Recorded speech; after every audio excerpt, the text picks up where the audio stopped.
Let's keep this conversation going now with Shana Sissel. She is founder, president, and chief executive officer of Banríon Capital Management. Joining us now, Shana, it's great to have you. And I want to start with this narrative that has emerged, this story that has emerged, that Donald Trump pressuring Jerome Powell in public and privately, weighing options on whether it would be possible to remove him as Fed chair. We've seen this nervousness come out in the market. I'm wondering how you, as an investor, feel about this. So I have a lot of feelings, but I will say that it is a very, very bad precedent to allow political influence in Fed decisions. The Fed is supposed to be independent. We need it to be independent.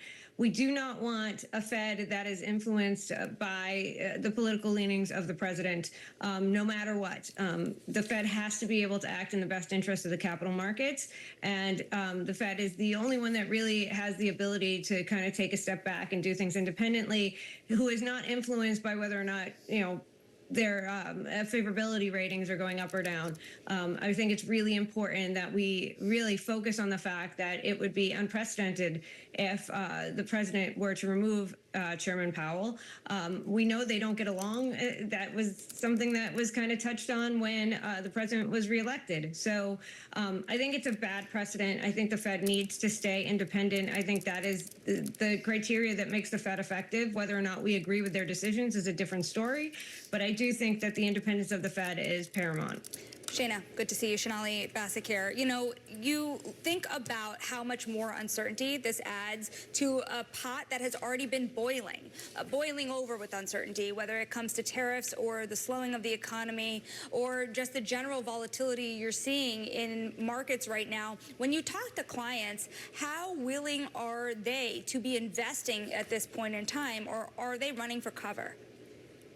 Well, I think I'm going to answer that question two ways. The first is to say that I think removing a Fed chairman at a time that markets are volatile and uncertain is a major, major, major mistake. But to answer your main question, which is how am I talking to clients, remember, Banríon is a firm that focuses on alternative investments. Our alternative investments, particularly the ETFs in the space, we have an ETF model marketplace, are doing exceptionally well. So the conversations we're having is about helping advisors talk to their end clients about adding alternatives as a diversifier. We've seen in the markets this year, and we saw it in 2022, that fixed income and equity are moving in tandem. And the correlations between the two have been high, which is not something that you think about when you build a 60-40 portfolio. So having an allocation 20%-ish to alternatives can be very, very important to reduce risk in portfolios and kind of dampen volatility. And we are seeing that with a lot of our partners, ETFs in particular. One of that kind of stands out above all the rest is BTAL, which I've talked about on the show before. That product is doing quite well, but there are several others, and they're all outperforming the market. So it really does make the case for alternatives, which is where we stand. Right, yeah, diversification back in vogue in a big way. I do want to talk about where you might start to see some opportunities in public equities right now. You think about AI in particular, NVIDIA, those sorts of names really getting taken out to the woodshed in the last couple of weeks. When does that turn into an opportunity? I think it already is an opportunity. I've said this numerous times on other Bloomberg programs, but I think we often forget that most of the time when you think about where we get outsized returns in portfolios, it's during these kind of markets. It's not anybody can make money when the market's going straight up. It's actually at times when the markets are volatile, when they're turning downward, when it is so difficult to make that decision to step in and buy, that we make our best returns. If I think about the last time I made excellent returns for my clients in the equity markets, it was during the financial crisis. It was stepping in and buying Apple.